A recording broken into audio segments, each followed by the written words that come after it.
Ako ho'y naghahalo ng tubig na may asin. Dahil ho, aray ay itlog na galing sa ayuda. Para ho tumagal, gagawa ko ng itlog na maalat. Kung sa iba ho ay maubos, di ang akin humirom pa. Aray mo na ho ay aming itatabi. At ang amin mo na kakainin ulam ay yung mga karne. Dahil ho yun ay hindi pwedeng ibabad ng maalat. Ay aring itlog, gagawin ko rin itlog na maalat. Para ho tumagal.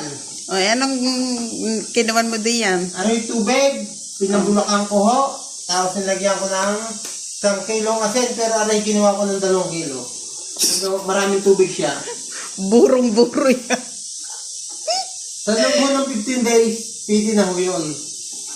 O, di Pero titik. huwag nyo ilalagay ng maalat. Ba ng mainit? Anong alin? Ang itlog. At maluluto ho. Huwag mong ilalagay na mainit. Huwag Ang ilalagay. tubig! Ay, sari-saring magturo Huwag naman na rin. ilalagay sa mainit na tubig ang itlog. Ayan. Pero maluluto. Ihintayin nyo lumamig. Sa loob ng 15 days, pwede na ho ang itlog.